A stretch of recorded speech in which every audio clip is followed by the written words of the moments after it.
감사합니다. 예수 그리스도 이름으로 여러분을 축복합니다. 우리 한국교회 모든 성도들을 예수 그리스도 이름으로 축복합니다. 오늘은 히브리서를 가지고 한번 은혜 받는 귀한 시간이 되어졌으면 좋겠다. 그래서 히브리서로 접어봤습니다. 저는 신학교에서 강의할 때 학생들에게 책을 고르는 방법을 많이 가르쳤습니다. 우리가 책을 사려고 서점에 가면 많은 책들이 있습니다. 근데 그 많은 책들 중에서 제목만 보고 잘못 고르게 되면 돈 낭비하지. 또 그 책을 보기 위해서 몇 시간 또는 며칠의 시간을 낭비해 가지고 얻을 것이 없게 돼요. 그 책을 고르는 것은 바로 잘못 고르게 되면 시간 낭비, 돈 낭비하게 되는 거죠. 책을 잘 고르려면 무슨 책이든지 그 책에 가지고 있는 서론을 잘 보면 된다. 서론은 전체적인 내용을 잘 압축했기 때문이다. 그렇게 가르쳤습니다. 그런 것처럼 우리가 성경을 알기 위해서는 이 서론을 잘 알면 됩니다. 다시 말하면 성경 66권의 서론은 창세기가 성경 전체 66권의 서론입니다. 또 성경의 각 1장에 있는 내용은 그 성경이 가지고 있는 1장이 그 책에 가지고 있는 서론이라고 말할 수 있어요. 그렇기 때문에 히브리서 1장 그러면 히브리서 1장, 히브리서의 전체가 뭘 말하고 있는 것인가를 알 수 있어요. 그렇기 때문에 성경 전체를 잘 알려고 하면 성경 전체 66권의 서론에 해당하는 창세기를 잘 보게 되면 66권을 이해하는 데 아주 큰 도움이 될 것입니다. 그런 것처럼 어떤 책이든 그 서론적인 1장을 보게 되면 이 책이 무엇을 앞으로 중요한 내용으로 담고 있다는 것을 알게 하는 대목이기 때문에 중요합니다. 그렇기 때문에 우리가 서론적 중요한 내용을 먼저 인식하고 우리가 그것을 공부한다면 훨씬 효과적으로 또 그것을 이해하는 데 도움이 될 것이다. 그렇게 생각이 됩니다. 그래서 성경을 이해하기 위해서는 또 다른 수신자가 누구인가를 바로 아는 데서 올바른 이해가 드는 데에 도움이 될 것입니다. 그렇죠? 그러니까 모세오경이라고 하는 율법은 저 유대인들을 향한 책입니다. 그 다음에 우리는 교회 서신서라고 하는 13권의 책은 오늘날 이 시대를 살아나가는 교회의 모든 성도들에게 해당하는 것입니다. 그래서 다시 말하면 로마서부터 빌레몬서까지의 13권의 책은 오늘날 이 시대를 살아가는 교회 안에 있는 모든 성도들에게 주신 서신서다. 네, 그렇게 말할 수 있을 것입니다. 네, 그래서 이 수신자를 아는 것은 우리가 성경을 올바로 이해하는데 아주 큰 도움이 될 것입니다. 근데 그래서 우리가 히브리서는 바로 1장의 내용은 히브리서가 전체적으로 앞으로 무엇을 얘기할 것인가를 우리가 알고 들어갈 수 있다. 그렇게 말할 수 있을 것입니다. 그 다음에 성경에서 어려운 책이 3권이 있습니다.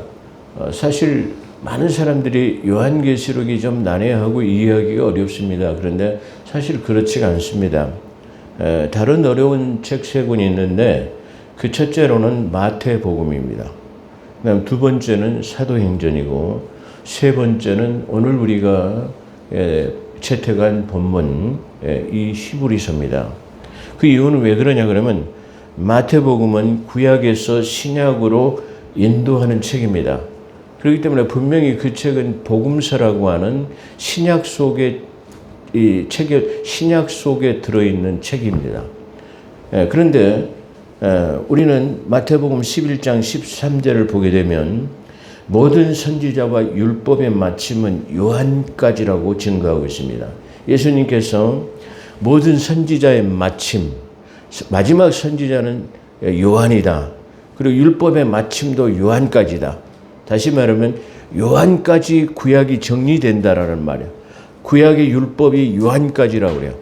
그러니까 정확하게 말하면 말라기서가 구약이 아니고 이 요한이라고 하는 그 사람을 통해서 선지자도 마감이요 율법도 마감이다라고 그렇게 예수님께서 증거하고 있어요. 그렇기 때문에 이 요한은 우리가 지난번에도 공부한 것처럼 그 요한의 안수로 인해서 율법에서의 복음으로 인계되는 거예요. 그러니까 구약의 주자인 마지막 주자인 요한이 예수님에게 안수함으로 율법이 복음으로 인계되어지고 마지막 선지자인 요한이 예수님에게 안수함으로 선지자의 바톤이 대선지자인 예수님에게 넘겨지게 되어지고 요한은 대제사장이었으나 마지막 여자가 낳은 자 중에서 가장 큰 대제사장으로 예수님에게 안수함으로 인간의 판차에 따르지 않는 멜기세덱의 영원한 판차에 따른 예수님에게로 다 바톤 터치가 된 거예요. 근데 우리는 이 사실을 주지하지 않으면 안 된다. 그렇게 말할 수 있을 것입니다. 그래서 대제사장으로 영원하신 대제사장이신 멜기세덱의 반차에 따른 인간의 반차가 아니죠. 예수 그리스도에게 인수인계가 되었다는 사실입니다. 그렇기 때문에 마태복음은 분명히 신약에 속한 책이지만 마태복음 26장 28절 다시 말하면 예수님께서 공생의 기간을 통해 가지고 공생의 기간을 시작하시기 위해서 요한에게 나오셔서 요단강에서 안수를 받으시기 이전까지 분명히 왕으로서의 이 땅에 오셨어요. 그죠? 마태복음 1장 1절에 보면 아브라함과 다윗의 자손 예수 그리스도의 세계라. 예수님께서 이 땅에 오신 것은 메시아로 왕으로 오신 것은 분명해요. 그것이 바로 구약과 신약을 가르는 다시 비포 크라이스 그 아노 도민이라고 하는 구약과 신약을 딱 가르는 기점이 되어졌어요. 그렇기 때문에 예수 그리스도가 이 땅에 오신 것은 메시아로서의 왕적인 권위를 가지고 오셨으나 아직 대관식이라고 하는 그에게 모든 권한이 이임되지 않은 상태에서 1세부터의 30세까지 지내왔다는 사실입니다. 할렐루야. 그리고 더 정확하게는 여기서 말한 것처럼 마태복음은 분명하게 신약에 속해 있지만 26장 28절이 새로운 언약이 체결되기까지는 아직 구약에 머무르고 있다라는 거예요. 그래서 그것을 갖다가 왕으로 오셨으나 아직 그에게 인수인계가 되지 않고 다시 말하면 새로운 대관식, 왕으로서의 직위 대관식이 이루어지지 않는 상태를 갖다가 과도기적인 것인데 바로 이 상태를 갖다가 성경에서는 그 기간 안에 예수 그리스도 안에 들어와서 구원을 받은 사람을 천국은 침노하는 자의 것이다라는 뜻이에요. 바로 천국이 침노하는 자의 뜻은 천국은 강탈당하는 자의 것이라는 말이에요. 강탈당해요. 아직 때가 이르지 않았는데 도둑처럼 들어와 가지고 내가 어거지로 빼앗는 것처럼 구원을 이루었다라고 하는 사람들에 대한 것을 말하고 있다는 거예요. 그것을 이해하지 못한 사람은 천국은 침노하는 자에게 강탈당한다? 아니 우리가 천국을 도둑질한 것인가 그런 뜻이 아니에요. 그래서 우리는 그 하나님의 스토리, 텔링 이런 거 해보지 않으면은 그런 말씀들이 우리가 이해하기 어려운 것이다라는 것을 말하고 있을 것입니다. 그래서 마태복음은 분명히 신약에 속해 있지만 마태복음 26장 28절 새 언약이 체결되기 전까지는 가도기적인 엄밀하게 말하면 구약에 속한 것입니다. 그래서 조금 전에 말씀드렸기 때문에 그렇다고 한다면 이 예수께 가도기적인 다시 말해 예수 그리스도께서 공생의 기간까지 그러면 그 안에도 그 모든 고난이 이임되기 전까지 예수 그리스도를 통해서 구원받은 사람들이 많이 나타나게 되죠. 그렇잖아요. 마태복음 16장 16절 안드레가 그랬고 베드로가 그랬고 요한이 그랬고 많은 사람들이 그 안에서 예수를 만나가지고 구원을 받았어요. 그렇죠? 그래서 그런 부류의 사람 아직 새로운 왕으로서의 고난을 갖기 이전에 그 들어온 사람들은 어떻게 할 것인가 바로 그런 얘기죠. 아까 말씀드린 것처럼 그렇게 해서 아직 왕으로 오셨지만 대관식으로 위임받기 전에 공생의 기간을 걸치지 않은 상태에서 들어온 사람들을 발로 침노하는 자라고 그렇게 강탈해 간 사람처럼 비유하고 있다. 그렇게 말씀드릴 수 있을 것입니다. 두 번째는 사도행전인데요. 복음서에서 다시 말하면 사도행전은 사복음이 끝나고 난 다음에 바로 다시 말하면 이 사도행전이 시작돼요. 사도행전은 우리가 신학적으로 분류할 때 역사서에 해당하고 있어요. 그렇죠? 역사서에 해당하고 있는데 이것은 다시 말하면 예수님의 탄생, 구약이라고 한 구약에 비포 크라이스라고 하는 거꾸로 예수 그리스도가 오시기까지 거꾸로 세월을 세웠죠. 그래가지고 예수님이 딱 오신 시점을 다시 에이드로 표현하고 있죠. 그것은 곧바로 어떤 기점이냐면은 바로 구약의 마지막은 예수님, 하나님께서 통치하시던 창조 하나님의 시대를 말하고 창조 시대, 다시 말해 성부 하나님이 다스리는 시대라고 말할 수 있을 거예요. 그렇다면 예수님께서 이 땅에 오셔가지고 공생애라고 하는 33세 6개월을 사셨죠. 정확하게. 그 33년 6개월을 사신 기간이 바로 구약에서 예언한 성부 하나님의 뜻을 이 33년 6개월이라는 기간 동안에 완전하게 성취하신 것이에요. 그래서 짧은 기간이기 때문에 이 시대를 갖다 성자 예수님의 시대라고, 아들 예수님께서 통치하던 시대라는 말이에요. 그렇게 다시 말해서 구약의 마지막은 하나님의 성부 하나님께서 다스리던 시대, 예수님이 이 땅에 오셔서 모든 뜻을 다 완성하기까지 십자가에 못 달려 죽으시고 부활하시고 승천하시기까지의 그 33년 6개월이라는 공생의 기간 동안에 다스리는 시대를 갖다가 무슨 시대? 성자 예수 그리스도의 시대라고 말할 수 있어요. 그래서 사복음이 딱 바로 끝나면 바로 성령의 역사, 예수님께서 내가 가야만이 너희가 유익하다. 내가 가면 보혜사 성령을 너희에게 보낼 텐데 그분이 오셔야 유익하다. 그런 말을 하셨죠. 바로 보혜사라는 뜻은 나와 성정이 똑같은 그래요. 우리가 뒤에 지금 히브리서에도 나오고 있지만 그의 영광의 본체시요 그의 형상이라고 말하는데, 형상은 원문의 뜻에 보면 마치 우리가 프린트를 하죠. 프린트하면 요즘 칼라 복사기가 있기 때문에 그냥 그 칼라 복사기에 넣으면 그 원본하고 아주 똑같이 나와요. 그런 것처럼 이 예수님은 그의 형상을 가졌다라는 말은 마치 우리가 칼라 복사기에 인쇄를 한 것처럼 똑같은 그분의 형상이 똑같이 실상으로 나타났다라는 것을 말하고 있는 것이에요. 그렇기 때문에 이 복음서, 예수님의 시대가 바로 지나고 나면 바로 성령 하나님, 내가 보혜사 성령을 너희에게 보내다. 다시 나와 성정이 똑같고 그분과 형상 똑같은, 나의 성정을 똑같은 가지고 있는 그분을 보내실 건데 그분을 기다리라. 그래 그분이 승천하시고 나서 이게 오순절 50일 만에 이 땅에 오셔가지고 다시 말하면 그 성령의 힘을 입은 사람들에 의해서 하나님의 교회가 세워졌습니다. 할렐루야. 그래서 그 교회가 성령 받고 성령을 받은 사람들이 가는 곳마다 교회가 이게 세워지기 시작했는데 바로 이 교회 시대를 그래서 다른 말로는 성령 시대, 바로 성령 하나님이 다스리는 시대라고 그렇게 말할 수 있을 것입니다.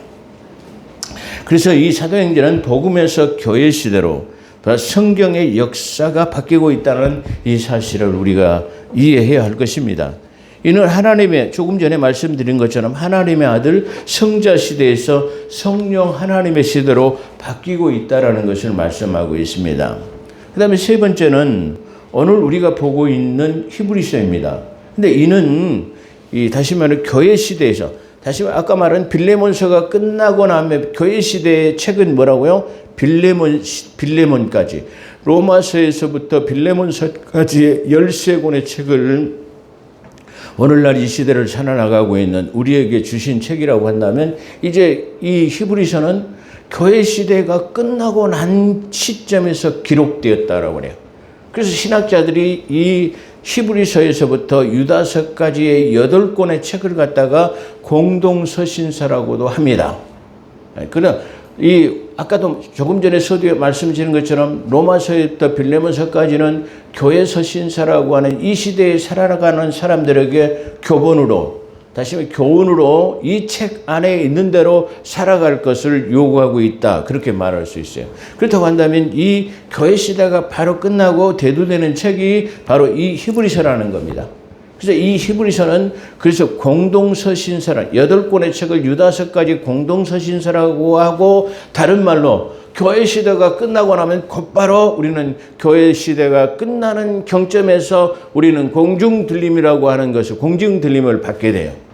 그렇다고 한다면 공중들림을 받지 못하는 사람들이 겪게 되는 것이 바로 환란 시대인데 바로 교회 시대의 서신서가 끝나고 나면 대두되는 책이기 때문에 공동서신서, 다른 말로는 바로 이 책을 환란서신서라고 말할 것이다. 그래요.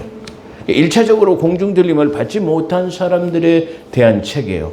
그 책 중에는 바로 이 책이 바로 대두되고 있는데 이 히브리서는 말 그대로 수신자가 저 히브리인, 저 유대인이라고 하는 것이에요. 유대인들은 다시 말하면 예수 그리스도가 하나님의 아들이시고 만왕의 왕이시고 대제사장이시고 선지자인 것을 그가 인정하지 못했기 때문에 어쩌면 그들은 1차적인 공중들림에서 제외되어 버렸기 때문에 2차적인 공중들림, 환란을 통해서라도 다시 구원을 받기를 원하고 있다는 시점이에요. 어쩌면 이 책은 그래서 교회 시대의 마지막 때에 아주 강해하기가 좋은, 아주 선택하기 좋은 모든 설교자들이 설교해야 하는 책이라고 생각할 수 있어요.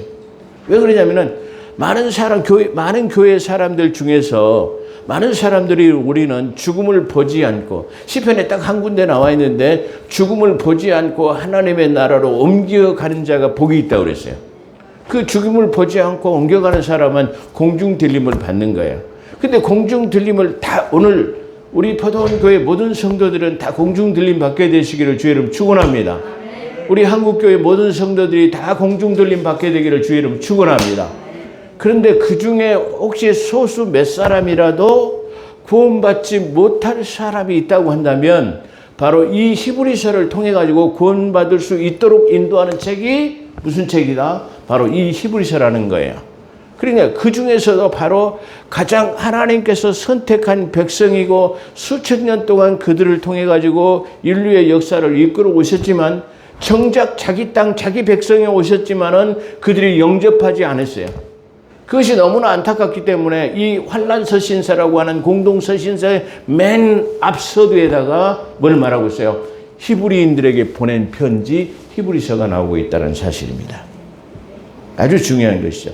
그래서 우리는 지금 우리 시대에는 2000년이라고 하는 먼 기간이 교회가 세워지고 성령의 역사를 통해서 2000년이라고 하는 긴 시간이 지금 흘러왔어요. 그래서 이 시대는 지금 언젠가는 마지막에 도착될 것이라는 것을 우리는 너무나 잘 알고 있어요. 저는 나이아가라 폭포를 가보지는 않았지만 어떤 사람의 그 얘기를 들어보니까 나이아가라 상류에서는 아주 물이 너무나 잔잔하고 흐르지 않는 것 같이 보인답니다. 근데 그 물이 마지막 그 폭포수 앞에 약 300m에서 400m 정도에 도달하게 되면 그렇게 잔잔하게 흐르지 않게 보이던 것이 급류처럼 그냥 급류로 흐르다가 탁 낙차가 떨어지는 그냥 그곳으로 그냥 그 굉음을 내면서 그 많은 물이 이 폭포를 이루면서 떨어진다고 해요. 그런 것처럼 이 교회 시대는 지금은 평온한 것 같지만 마지막 그 시기만 그날이 가까우면은 급류처럼 휩쓸려 가지고 마지막에 딱 도착돼 버리는 그런 결과를 가져올 수 있을 것이다. 그렇게 말할 수 있어요. 언제 지금은 우리는 평온하지만 언제 우리는 그 하루에 도착해서 우리는 그 낭떠러지로 떨어질 줄 모른다는 사실을 우리가 기억하고 있어야 돼요. 그래서 그런 측면에서 보면 히브리서는 아주 대단히 중요한 책이다. 그렇게 말할 수 있어요. 또 마지막에 쉽게 말하면 우리가 예수 그리스도를 믿는 확신이 없다고 한다면 바로 이 히브리서를 통해 가지고 구원이 확신이 생겨져서 하나님의 나라로 옮겨지는 역사가 있어지게 되기를 주의 이름으로 축원합니다. 그래서 이 히브리서부터 세 번째, 아까 우리가 말한 이 세 번째는 히브리서인데 교회 시대에서 우리와는 다른 경륜에 속한 사람들에게 수신자를 갖고 있습니다. 즉 사도행전을 걸쳐서 성령의 역사로 교회가 세워지고 이방인에 속한 우리에게 보낸 편지인 로마서에서부터 빌레몬서의 13권의 책을 교회 시대에 속한 우리에게 보낸 편지이다. 사람들이 착각한 것은 뭐냐면은 저 유대인은 영원한 유대인 히브리인으로서 하나님의 선택한 민족이에요. 오늘날 어떤 사람들이 우리가 예수 그리스도 안에 구원받은 사람들이 영적인 유대인이라고 하는 어불성성 같은 얘기를 합니다. 우리는 이방인이에요. 이방인이었으나 예수 그리스도를 믿음으로 그리스도인으로 신분이 변화된 줄로 믿습니다. 그래 원래 본래는 그래서 우리는 이방인이에요. 이방인이었었는데 예수 그리스도를 믿음으로 그리스도인이 됐다라는 말. 그리스도인이라는 자체는 바로 그리스도이신 하나님의 자녀의 패밀리, 권속이 됐다라는 얘기죠. 그 사실을 우리가 이해해야 할 것입니다. 그래서 히브리서부터 유다서까지 8권의 책은 히브리서, 야고보서, 베드로전서, 베드로후서, 요한 1, 2, 3서, 유다서의 공동선신서 또는 환란서신서라고 합니다. 그 이유는 교회 시대가 끝나면 환란 시대가 도래하는데 교회 시대, 조금 전에 설명드렸죠. 교회 시대에 구원받지 못한 사람들에 대한 편지일 것입니다. 그 이유는 교회 서신 13권의 주된 내용은 잘 들으세요. 교회 시대의 13권의 주된 내용은 은혜로 구원받는 것, 이 신칭이 다시 누구든지 예수 그리스도를 믿으면 구원을 얻는데 이것은 대가가 없는 은혜의 복음이에요.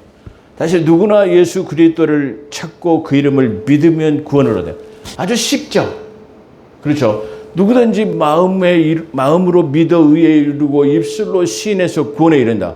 마음으로 예수 그리스도가 나의 구주인 것을 믿고 나는 부족하고 연약하고 죄인이지만 나를 저 영원한 영생의 생명의 길로 인도하실 분이라는 사실만 인지하면 돼요. 다른 거 필요가 없어요. 교회에서 헌금을 많이 요구하거나 많은 헌신을 통해 가지고 날마다 와서 헌신을 하라든가 많은 고행과 참선을 통해 가지고 구원을 얻으라고 강요하지 않습니다. 이것은 아주 참선을 요구하지도 않고 많은 헌신을 요구하지도 않고 많은 헌금을 요구하지도 않는 누구나 은혜로 그저 선물로 받는 거예요. 은혜라는 것은 선물로 받는 거예요. 대부분 사람들이 예수 그리스도를 믿으십시오. 교회 나오십시오. 그러면 아직 준비가 안 됐다든지 교회 나가려면 헌금이 많이 있어야 되는데 그런 말을 하는 사람들이 많아요. 교회는 전혀 헌금을 요구하지 않습니다. 내가 헌금을 내는 것은 내가 하나님에 대한 감사로서 내 생활의 일부라고 생각하고 내는 것이지 헌금을 강요하거나 11조를 강요하거나 참선을 강요하거나 헌신을 강요하는 것 없습니다. 그것이 바로 은혜라는 거예요. 그 은혜는 뭐예요? 선물이에요. 선물을 줄 때는 값없이 주는 거예요. 선물이라고 그래요. 페이를 지불하고 얻는 것은 뭐예요? 대가. 페이라는 돈을 지불하고 얻는 것은 선물이 아니에요. 그 돈의 대가만큼 주고 사는 것을 갖다가 페이, 대가라고 하는 거예요. 그것이 없이 사는 것을 은혜라고 말할 수 있어요. 그래서 이 교회 시대에 주신 편지의 13권의 책은 바로 이 신칭이라고 하는 은혜로 그저 선물로 구원을 얻었다라는 것을 말하고 있습니다. 그렇죠? 그래서 대가가 없는 은혜의 복음인데 특히 에베소서 2장 8절로 9절에 그걸 잘 나타내고 있어요. 은혜의 복음이 행위를 요구하지 않아요. 행위를 요구했다면 너희가 자랑할 것이 있으나 그렇잖아요. 예를 들어서 내가 1,000번제를 드리고 새벽 기도를 몇십 년 다니고 내가 헌금을 몇십억을 하고 그렇게 해서 구원을 얻다면 난 내가 돈을 얼마나 주고 산 건지 알아? 내가 얼마나 고행을 많이 해갖고 얻은 줄 알아? 마치 누처가 이 무릎을 꿇고 계단을 오르내리니까 그 무릎에서 그 피가 흘러내려가지고 그런 참선을 통해가지고 얻으라는 거야. 면벽 기도를 많이 하고 내가 참선 기도를 얼마나 하고 그러죠. 그런 것을 요구하지 않는다라는 거예요. 그것이 없이 행위가 없이 거저 얻는 것을 구원이라 말할 수 있다. 그렇게 말씀하고 있습니다. 그런 측면에서 교회 시대는 그래서 교회 시대를 아까 말한 성령 시대라고 한다면 다른 말로 바꾼다면 이 교회 시대를 은혜의 시대라고 그래요. 값없이 누구나 오기만 하면 돼요. 값없이 누구나 예수 그리스도를 믿기만 하면 되는 것이에요. 네, 그래서 이 시대를 은혜의 복음 시대라고 말하고 성령의 역사로 세워진 교회이기 때문에 성령 시대라고도 합니다. 하지만 공동서신서이자 환란서신서는 다르죠. 그래서 이 하나님의 말씀을 교회서신서와 공동서신서의 환란서신서를 죄송합니다. 이것을 잘 이해하지 못한 사람이 야고보서를 갖다가 오늘날 교회 시대에다 요구하고 있어요. 해감이 없는 믿음은 죽은 믿음이라고 말하는 거예요. 이것은 말씀을 잘못 인용하고 있다는 것을 제가 말씀드릴 수 있어요. 그렇잖아요. 교회에서는 어떤 행함을 요구하지 않아요. 그저 누구나 선물로 받을 수 있는 거예요. 그런데 행함을 요구하는 것은 바로 환란서신서인 공동서신서에 나타나고 있는데 그 이유를 제가 설명해 드리겠습니다. 공동서신서이자 환란서신서는 믿음과 행함이 동시에 수반되어야 구원을 얻는 거예요. 그러니까 다시 말하면 너희가 구원 얻을 때를 정확하게 줬는데도 구원을 얻지 못했기 때문에 두 번째 단계에서는 좀 더 어려워. 그렇게 말할 수 있을 것이에요. 그렇게 말한다면 바로 이 환란서신서는 믿음과 행함이 동시에 수반되어야 구원을 얻는 것입니다. 조금 전에 제가 말씀드린 것처럼 그렇죠. 이 공동서신서라고 하는 환란서신서는 교회 시대에 처해 있는 오늘날 우리에게 주신 것이 아니라 교회 시대가 끝난 어떤 다른 경륜의 사람들에게 보낸 편지라고 말하고 있어요. 다시 말하면 교회 시대가 아닌 어떤 다른 부류의 사람들에게 다시 한번 기회를 주는 서신서다. 그렇게 말할 수 있어요. 그래서 다시 한번 다른 기회를 다시 한번 주는 사람들은 그때는 믿음으로만 구원받는 것이 아니라 해감도 있어야 구원을 얻을 수 있어요. 점점 더 강화된 믿음이죠. 그렇죠. 그래서 야고보서 2장 17절에 보면 이와 같이 행함이 없는 믿음은 그 자체가 죽은 것이라. 이와 같이 교회 서신서와 공동서신은 각기 다른 믿음을 요구하고 있습니다. 그래서 우리는 하나님의 말씀을 분별해서 나누어서 공부하지 않으면 안 됩니다. 디모데후서 2장 15절에 보면 너는 진리의 말씀을 옳게 분별하여, 여기서 옳게 분별하라는 말은 나누어 본다라는 말이에요. 하나님의 말씀을 나누어야 돼요. 이렇게 많은 유대인을 향하고 선지서, 다시 말하면 시가서, 바로 막 이렇게 역사서, 이렇게 교회 서신서, 공동 서신서, 이렇게 모든 책을 우리가 나누어서 공부해 볼 수 있어야 한다라는 것입니다. 그래서 디모데후서 2장 15절에는 너는 진리의 말씀을 옳게 분별해, 나누어보라는 말이죠. 분별하여 부끄러울 것이 없는 일꾼으로 인정된 자로 자신을 하나님 앞에 드리기를 힘쓰라. 여기서 영어 성경에 보면 너는 하나님의 이 말씀을 갖다가 스터디하라, 공부하라 그래 있어요. 우리 하나님의 말씀을 공부하지 않아요. 성경에 보면은요, 하나님의 말씀을 공부하라는 내용이 아주 요소에서 많이 깔려 있다는 것을 우리가 알 수 있어요. 예, 그래서 여기서 내 자신을 하나님의 인정된 일꾼으로 내 자신을 부끄러움이 없는 일꾼이 되기 위해서는 하나님의 말씀을 분별할 줄 알아야 돼요. 이렇게 나누어서 말하죠.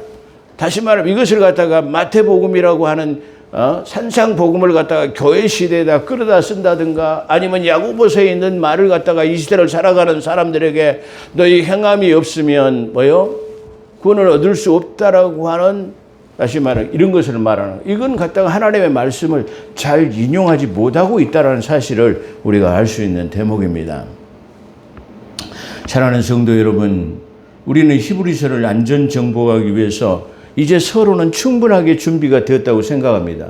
이제 우리가 앞으로 히브리서를 공부할 때도 언제든지 우리는 이 히브리서를 통해 가지고 구원의 확신과 은혜 받는 이 시간만 남아 있다라고 저는 생각이 됩니다. 물론 서론이 좀 길기도 했습니다. 근데 이 서론이 길어야 하는 것은 충분한 그 내용 설명이 있어져 가지고 우리가 그 내용을 공부한다면 우리는 훨씬 이해가 더 빨라지기 때문입니다. 근데 대부분 우리가 이해하지 못하는 것은 서론적인 그 책이 가지고 있는 주제를 잘 설명하고 있지 않기 때문에 우리가 난해하고 이해하기가 힘들다는 사실입니다.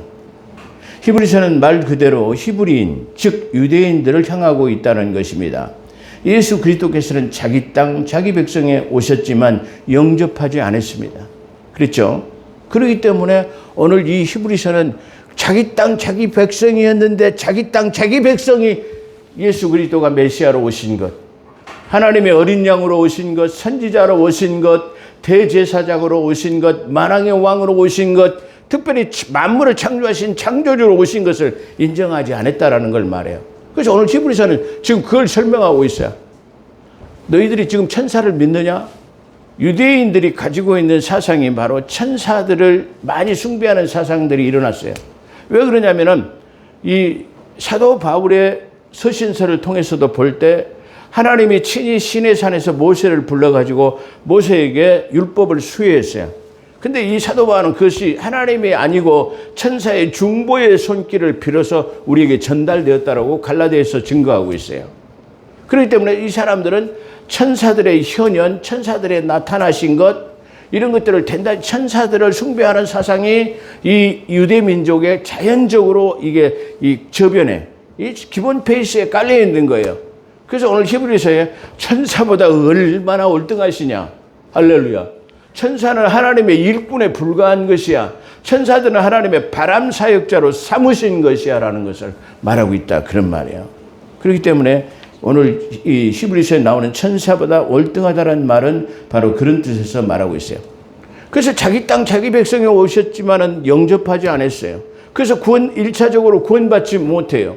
그렇기 때문에 2단계 두 번째는 너희가 반드시 구원받으라고 보낸 편지가 바로 이 히브리서라는 사실을 우리가 인정해야 할 것입니다. 그러나 요한복음 1장 12절에 보면 바로 이 자기 땅 자기 백성에게 오셨지만 그들은 영접하지 않았어요. 그러나 우리는 이방인이었지만 곧바로요 영접하는 자, 그 이름을 믿는 자에게는 하나님의 자녀된 권세를 허락하셨네요. 할렐루야. 그의 자녀가 됐다고 요한복음 1장 12절에서 말씀하고 있습니다. 그래서 이 사실은 히브리인들에게 다시 한번 주지시키는 것이라고 생각하면 전체적인 맥락을 이해하기가 쉽습니다. 그래서 히브리서 보면 옛적부터 선지자와 조상들에게 여러 부분으로, 그런 여러 부분 여러 모양으로, 그런 것은 여러 부분 여러 모양으로, 다시 말하면 누굽니까? 노아를 통해서, 아브라함을 통해서, 선지자들을 통해서 이렇게. 근데 그것을 뭘로요? 꿈과 환상과 계시로 여러 모양으로 이렇게 나타내셨다라는 것을 말하고 있어요. 그래서 하나님의 아들이심과 만유의 상속자이신 것과 만물의 창조주이신 것을, 그리고 하나님의 영광의 본체이시고 아까 말씀드리고, 그리고 형상이시고 대제사장으로서 인류의 모든 죄를 정결케 하신 것, 3절에 나와 있잖아요. 히브리서 1장 3절에 하나님은 인류의 모든 죄를 정결케 하시고 지금 하나님의 보좌 우편에 앉아 계시다. 인류의 죄를 정결하게 하는 것은 모세의 율법에 따라서, 모세의 아론의 계보에 따라서 대제사장을 통해서 구원받은 것이 아니고 대제사장이신 예수 그리스도를 통해서 구원받을 수 있다는 사실을 1장 3절에서 명확하게 증거하고 있다는 사실을 우리가 볼 수 있어요. 그래서 그분은 하나님의 아들이심과 만유의 상속자이신 것과 만물의 창조주이신 것을 말하고 있어요. 그러죠. 그래서 잠언 8장 22절에 보면 그러죠. 여호와께서 그 조화의 시작 곧 태초에 일하시기 전에 나를 가지셨으며 만세전부터 상고부터 땅에 생기기 전부터 내가 셈을 입었나니 아직 바다가 생기지 아니하였고 큰 샘들이 있기 전에 내가 이미 났으며 산이 세우심을 잇기 전에 언덕이 생기기 전에 이미 났으니 하나님이 아직 땅도 들도 세상의 진토의 근원도 짓지 아니하셨을 때라. 그가 하늘을 지으셨으며 궁창에서 해면에 두르실 때 내가 거기 있었고 그가 위로 구름 하늘을 견고하게 하시며 바다의 샘들을 힘있게 하시며 바다의 한계를 정하여 물의 명령을 거스르지 못하게 하시며 또 땅의 기초를 정하실 때에 내가 그 곁에 있어서 창조자가 되어 날마다 그 기뻐하신 바가 되었으며 항상 그 앞에서 즐거워하시며 사람이 거처할 땅에서 즐거워하며 인자들을 기뻐하였느니라. 아멘. 바다 속에도 깊은 샘이 있다라는 것을 말하고 있어요. 저는 그걸 믿습니다. 그 간단한 실례로 한번 볼까요? 저 제주도라고 하는 바다 가운데서 우리나라 강동제약 최 회장님이 그 바다에다가 간종을 뚫어가지고 삼다수라는 그 물을 갖다가 개발해가지고 수천억의 돈을 번 사람이잖아요. 뭐요? 그것이 성경을 많이 알고 있는 사람이라면 가능할 수 있는 일이에요. 그 사람 바다에다가 관정을 뚫어가지고 삼다수라는 그 천연 미네랄 워터를 만들어가지고 개발했잖아요. 바다의 한계를 정해가지고 물의 명령을 바다의 한계를 정했다는 뭐예요? 여러분 바닷가에 한번 생각해 보시지 않아요? 이 썰물 때 물이 착착착착착 그 많은 물이 싹 빠집니다. 아니 그 많던 바다의 물이 도대체 어디로 간가 말이야. 그 많은 바다의 물이 어디로 가면 그 많은 물이 들어가는 곳간 같은 것이 있어야 될 텐데 그 많은 물이 그 썰물 때 그것을 어디다가 저장해 놓을 것인가. 근데 또 반대로요. 어디에가 저장되어져 있는지 그 물이 다시 밀물이 되면 철철철철 밀고 들어옵니다. 한정없이 밀고 들어와요. 그 많은 양의 물들이 어디로 저장되었다가 어디로 나오시는 건가. 할렐루야. 저는 바닷가에서 그게 보게 되면 야, 하나님의 솜씨가 이렇게 오묘한가. 이 많은 물을 도대체 어디다가 저장했다가 또 어디서 그걸 토해내가지고 점점점 물고 들어온 거인가. 이게 중요한 것은요. 이 물이 물고 찰찰찰찰 물고 들어오는데 바닷가에 가보면 모래밭이 있어요. 그 모래를 경계로 정해갖고 넘지 못하라고 그랬어요. 그러니까 물이 찰찰찰 바람이 물을 몰고 들어오다가 뭐요? 모래가 있으면 샤 하고 꺼져버려요. 그 몰고 왔던 바람이 누구예요? 모래가 있으면은 그냥 그까지만 딱 내려놓고는 그냥 바람은 가버려요. 놀랍지 않습니까? 해변가에 가보면 해변가에 그 해변 도로가 있죠. 해변 도로가 많이 파손되고 많이 깨져요. 왜 그런 줄 아십니까? 저 바다의 바람이 이 파도를 몰고 와요. 바닷물을 몰고 온다고요. 왔다가 바다의 경계인 모래에다가 싹 그걸 갖다가 거기까지 남기고 바람이 싹 하고 지나가야 되는데 넘어서 이렇게 자연적으로 가버려야 되는데 방파제가 있거나 아니면 해안 도로가 있기 때문에 거기다가 탁 그 바람이 바닷물을 싣고 왔던 그 바람이 가서 탁 어디 가서 부딪혀요? 해변가 도로에 부딪히는 거예요. 바로 쉽게 말해 바닷가에 있는 그런 도로에 부딪히는 거예요. 방파제에 부딪히는 거예요. 그래 방파제가 깨지고 해면 도로가 해안 도로가 많이 깨지는 거예요. 해안 도로가 무수하게 깨집니다. 그 원리를 알지 못하기 때문에 그래요. 어떤 현상이 일어나신지 아십니까? 그 바람이 몰고 왔다가 이 모래 한계를 정하고 바람이 넘지 못하고 싹 와다 도로 가버려요. 그러니까 갈 때 뭘 끌고 가버려요? 모래를 끌고 가버리는 거예요. 그러니까 보세요. 그 부산 해운대 바다에 가면 뭐가 있죠? 모래가 없어가지고 해마다 수만 톤의 모래를 인위적으로 갖다가 뿌려요. 왜 그럽니까? 하나님의 창조의 솜씨 원리를 모르게 이해하지 못하기 때문에 그래요. 바닷가로 뺑 방벽을 쳐가고 아파트를 지니까 이 바람이 이 바닷물을 몰고 왔다가 벽을 딱 때리고 넘어가야 되는데 못 넘어가니까 어떻게 해요? 싹 하고 다시 돌아갈 때 뭘 끌고 가버려요? 모래를 끌고 가는 거예요. 이 원리를 모르는 거예요. 하나님의 말씀을 잘 믿으면은 과학자가 될 줄로 믿습니다. 물리학자가 될 줄로 믿어요. 저는 물리학을 공부하지 않았어요. 그런데 물리학을 공부한 사람보다 제가 더 많이 알아요. 예? 물론 교만인 것 같습니다만은 우스갯소리로 하는 얘기입니다. 그런 것처럼 자기 영접하지 자기 땅 자기 백성에 오셨지만 영접하지 않는 거예요.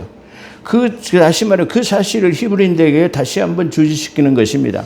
그래서 아까 말씀드린 것처럼 또 욥기서도 보죠. 욥기서 한번 저 창조의 솜씨에 대해서 한번 더 보죠. 욥기서 10장 8절에서부터 12절에 10장 8절 주의 손으로 나를 만드사 백체를 이루셨거늘. 제가 사지백체라는 말을 많이 쓰죠. 사지백체 5장 6부 10만 못의 혈관의 흐름들이 정상이 될지어다. 아멘. 하나님의 백체라고 하는 100가지의 체질을 우리 속에 만들어놨다는 말이에요. 이루셨거늘 이제 나를 멸시하나이다. 기억하옵소서. 주께서 내 몸을 지으시기를 흙을 뭉치듯이 하셨거늘 다시 나를 티끌로 돌려보내려 하시나이까. 주께서 나를 젖과 같이 쏟으셨으며 엉킨 젖처럼 엉기게 하지 아니하셨나이까. 가죽과 살로 내게 입히시며 뼈와 힘줄로 나를 뭉치시고 생명과 은혜를 내게 주시고 권과심이 내 영을 지키셨나이다. 아멘. 또 욥기서 38장 16절로 33절에도 잘 나타나고 있어요.